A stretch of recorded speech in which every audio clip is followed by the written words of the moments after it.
All right. Well, you guys ready to jump in? Yeah, absolutely. All right. Let's go. So, going to bring the first caller up. It's going to be Joe from South Carolina. Saw a UFO come down and salvaged crash UFO.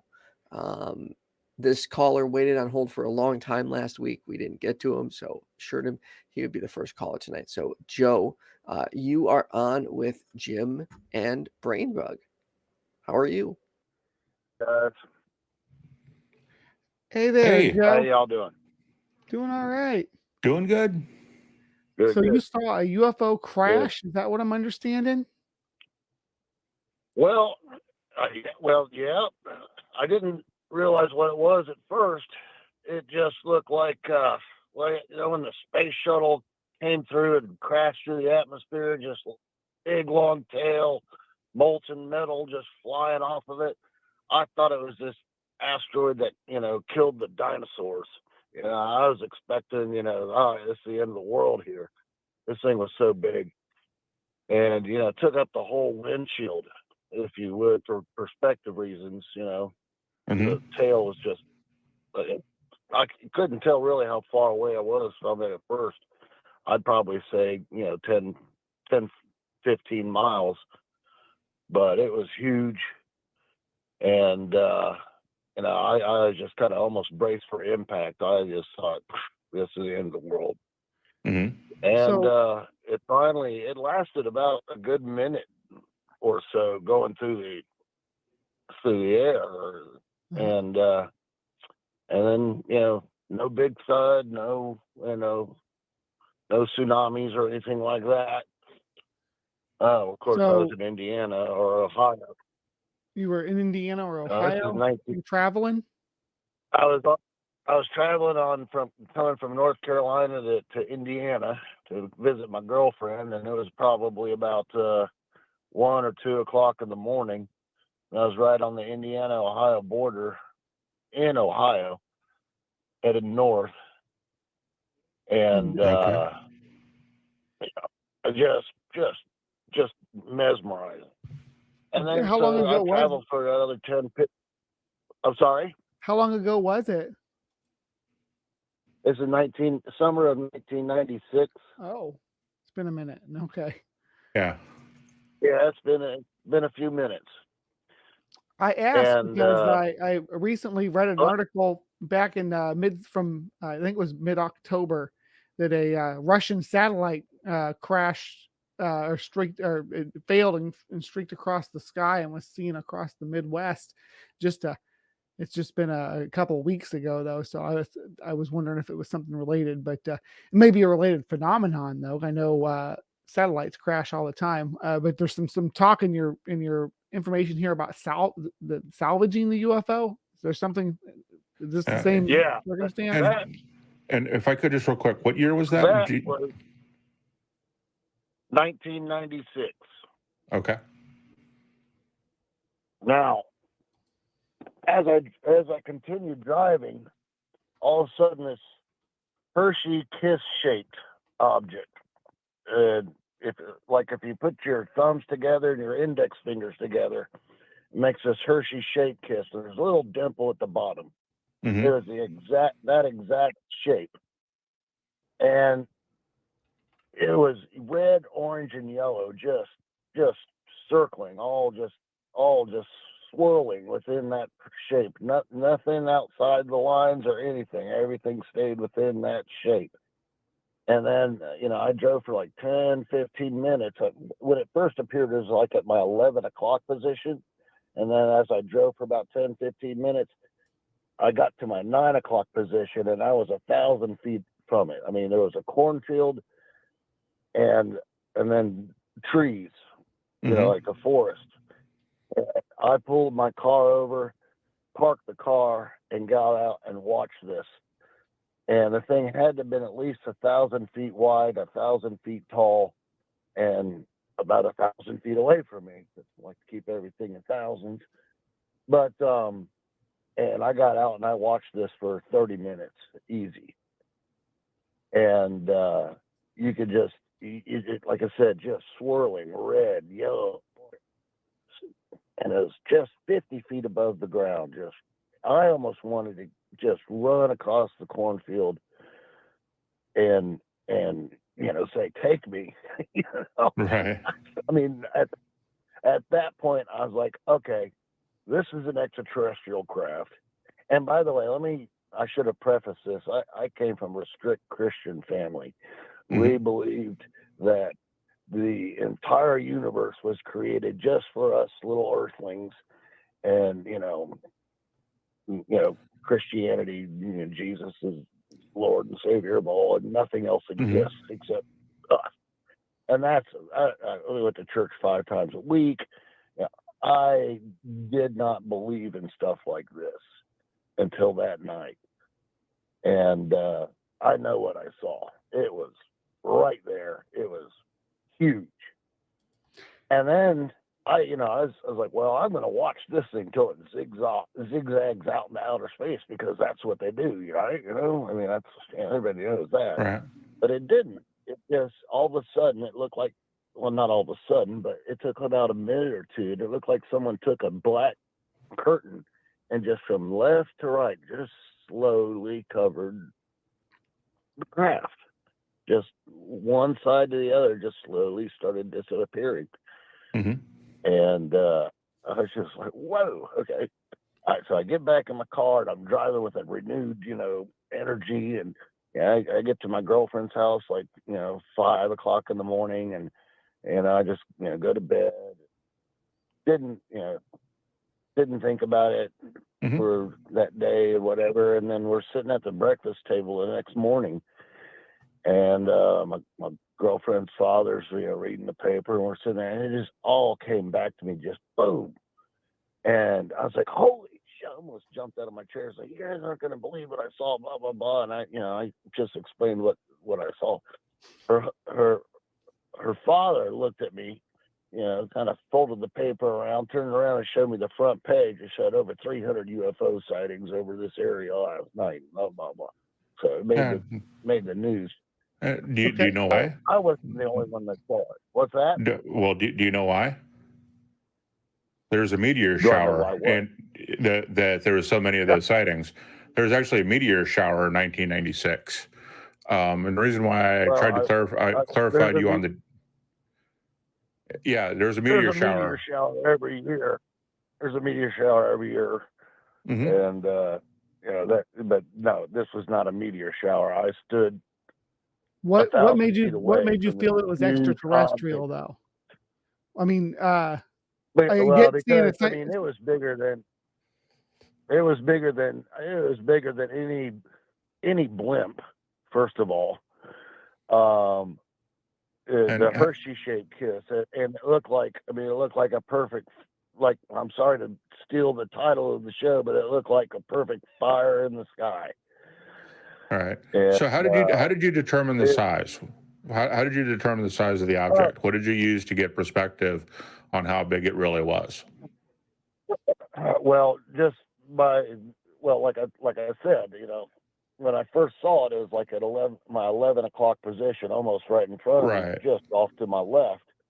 And then I drove for 10, 15 minutes before it got to my 9 o'clock position, and then I was 1,000 feet away from it. So my point is, what I'm trying to get at is, Ohio and Indiana in that area is pretty flat. There's not a lot of ways to get good perspective, and without perspective, especially at night. So that's why I'm asking, what did you use to give you some sort of indication of how big this was? And how close it was. I mean, there had to have been something on the horizon that you knew the height of to give you some sort of estimate. Otherwise, the estimates... I already told you that. There was this cornfield that had been... It was already down as far... it was already taken down. And then there was this forest. Not necessarily a forest, but, a big group of trees. And it was right above the tree line. And like I said, watching it for 15, 20 minutes as I was driving, get closer and closer and closer till it came to my 9 o'clock position. And then it's right there. you can see how fast they're coming up on the thing. And it was just right above the tree. I mean, it wasn't 50 feet off the ground, and red, yellow, orange, just swirling, and it was huge. Like I said, it was like 3 football stadiums all stacked on top of each other, 3 wide, 3 high, and yeah. So you said he showed you the newspaper, and there were other sightings reported. Yeah. Do you know what? Did you save the newspaper for that? I mean, I would have saved the newspaper for something like that. Did you? Yeah, well, I was 25 years old then. I'm 50 now. I wish I would have, and I did actually, several years later, filed a report with MUFON about it, and I had asked them, hey, this was in the newspaper is out of Wabash, Indiana, and I just remember that the headline was there 300 people, 300 people reported seeing a UFO. Right. And that's why I was trying. It was years later. It was after like some kind of Peter Jennings TV show that I learned about. Oh, if you see a UFO, you can report it to MUFON. That's when I learned about that. So it was years later, and I was hoping that MUFON could help me find that article. Just by referring to it, and given as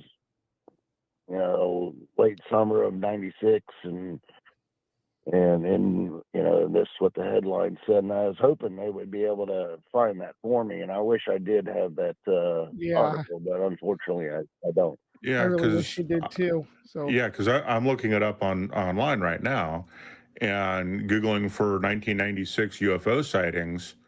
I'm not really finding anything in the U.S. For 96, which is kind of interesting, because if there's as many people as you're telling us, that should come up, I think, pretty easily. You think so? And by the way, 96, it could have been 95, could have been 97. But I'm thinking it was 96. It's just in my best recollection. I did find a meteor strike in 99. This is before 99. I saw that when I was looking too, while you all were discussing how the size and perspective. I was looking at that article about 99. Yeah. Right. Well, I mean, the first thing I saw, sure, that may have been a meteor, but the thing that was impressive is what I saw when I parked my car and got out and watched this fire in the sky 1,000 feet away from me. That was huge. That was stationary for 30 minutes. That was not a meteor. Right. But the first how long had you been driving at that point? Oh, that. Well, let's see. It's like a 12-hour drive, so I've been driving for good 9 hours. Ooh. Yeah, that can wreak havoc on your cognition a little bit. Yeah. Yeah, I'm sure. Yeah. Mm-hmm. And I keep coming back to the sizes. I mean, even with a forest, if you don't know how tall the trees are, it's hard to gauge, especially at night, hard to gauge sizes. There wasn't a radio tower or anything else that you could have gauged the size off of? All the trees in that area, Indiana, Ohio, they're all about the exact same size, within 10, 15 feet, which is they're usually about 40, maybe 50 feet the tallest. And this thing was right above the tree line, so that you could actually see the tree line, and this thing hovering. Did you ever go back and look to see if there was any evidence? Like I know that some UFO sightings, when people see them in the forest, they'll go there and the grass will be dead, or or there'll be a crop circle or something like that? Nothing.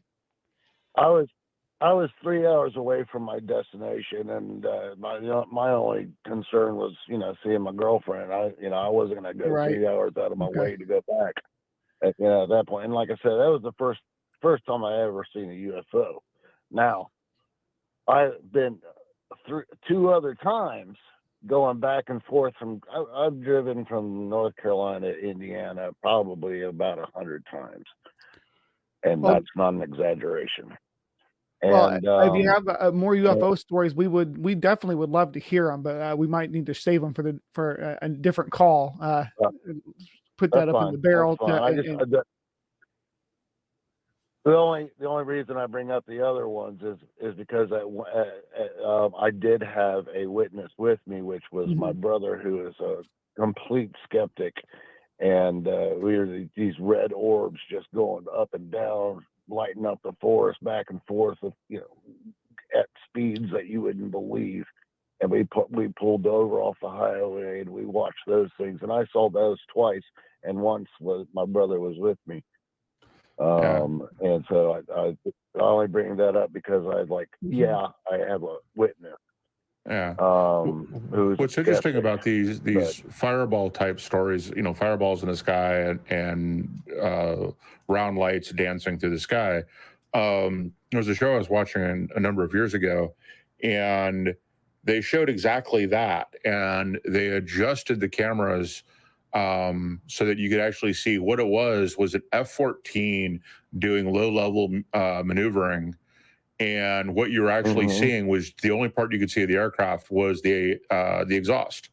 And when you look at it, it looks exactly like what you're describing is an aircraft or 2 aircraft doing low-level maneuvers. It could be a twin engine and a single, or 3 single jet engines working, and that seems like the most likely explanation for that. And they land in the forest and light up miles of forest, right? Well, so again, I don't. Without actually seeing it. I know what you're talking about. Right. It still seems like the most.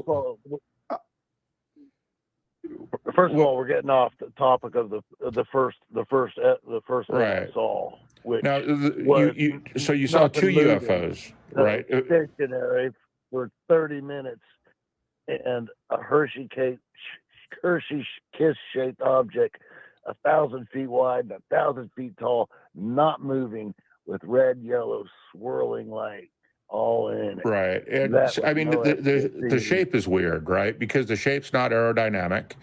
And it's just really an odd shape to say Hershey case. So it makes me wonder if you're seeing the entire object well at all, because the shape makes no sense. You saw 2 objects, one of which apparently crashed, but there was no fireball. There was no sonic boom. There was no indication of a crash on the first one.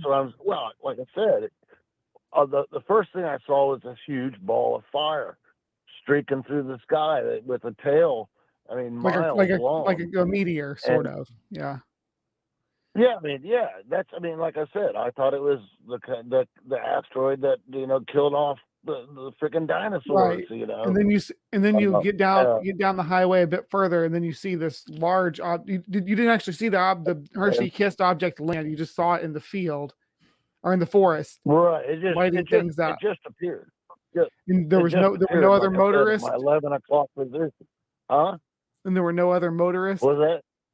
There were no other motorists. I was on a rural highway. It was a windy rural highway that just goes right up north of the border of Ohio and Indiana. There were no other cars, and it was early in the morning, in the middle of the week, and. So where were all these people you say reported it to the news? Where were all these people that reported? Where were all the people that, if you're out in the middle of nowhere and windy country roads in the middle of farmland, how did you get thousands of people reporting it? Oh, well, first of all, it was hundreds. Okay.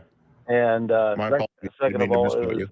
it was in the newspaper the day later that said that over 300 people witnessed a UFO, and this thing was so big. I'm surprised it was only 300 people, even in a rural area. Right, because I mean, at 1,000 feet high, you're 3 hours from your destination. What was your destination again? I'm sorry. No. All right. So you're misconstruing what I said. Okay. It was 50 feet. It was 50 feet high, and it was 1,000 feet. It was 50 feet off the ground. Right. And it was 1,000 feet wide by about 1,000 feet tall. The thing was huge. Right. At 1,000 feet tall. And it was stationary for 30 minutes. Right. 1,050 feet up tall, in the air. 1,000 feet wide. It was almost like a triangle, except the bottom corners were rounded. Now the top was almost like a perfect point. The right and left were kind of rounded like a Hershey's Kiss, and then it had a little dimple at the bottom. And that's the only thing that made it different from a Hershey's Kiss shape, was that it had a little dimple at the bottom. But it was easy 1,000 feet wide and 1,000 feet tall, red, yellow, orange, swirling light. Just like I said, it's like a perfect camp. It was like a perfect campfire in the sky, and only 50 feet off the ground, not 1,000. This part. So not this. You said this was 9 hours into your trip that you saw this. When you saw the light streaking across the sky, was it immediately before that, or how long? The big ball of burning flame that was streaking through the sky was like 20 minutes before I saw the Hershey Kiss shape. Right.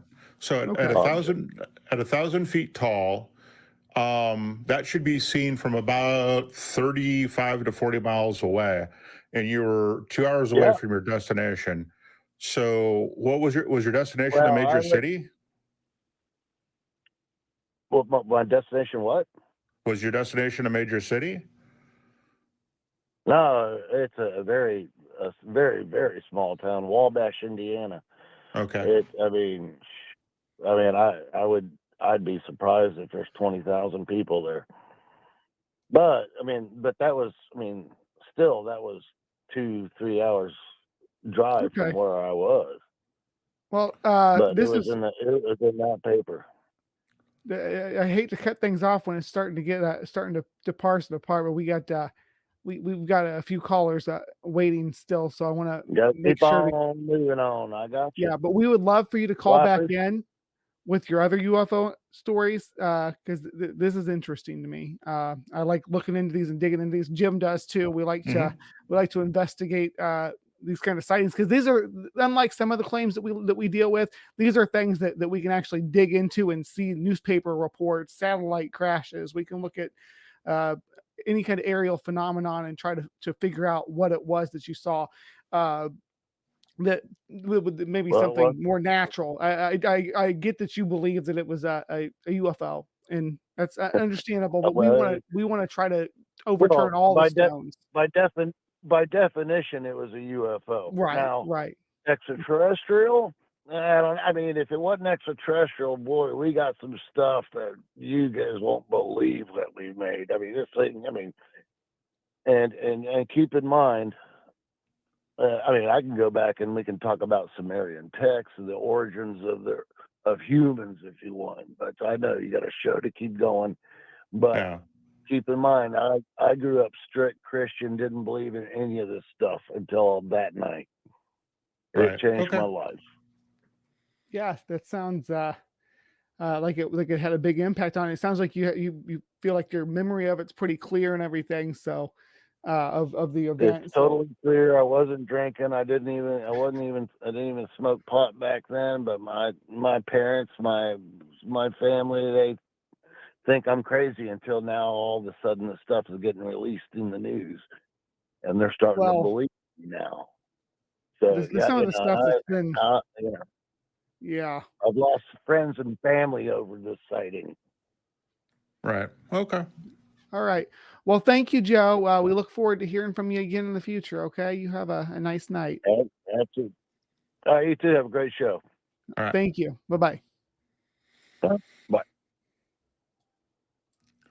Yeah. 300 people should still have made, I mean, it should have been made national something. news or some kind. Yeah, at least regional, and this isn't too far from my area where I think I would have heard about it on the news. 1996, though, I was a bit young.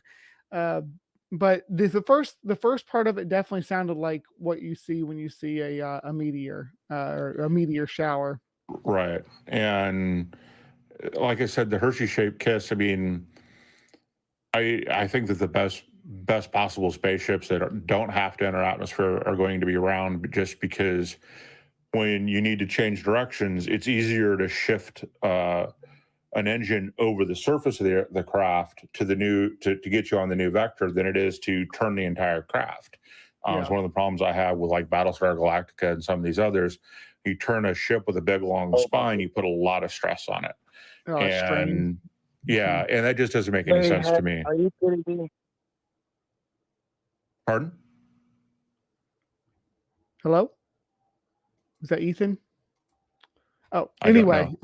Yeah. I'm not sure about that, but yeah. If anybody out there has a UFO sighting that they want to talk about, give us a call. The number's right down there. We love to talk about. It doesn't have to be UFOs though. You've had a ghostly encounter, say you saw a spirit, you played with a Ouija board and things happened, anything like that. We want to talk to you about it. We want to hear those claims and understand it.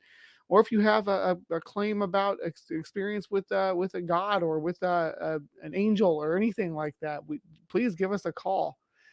We are here to listen.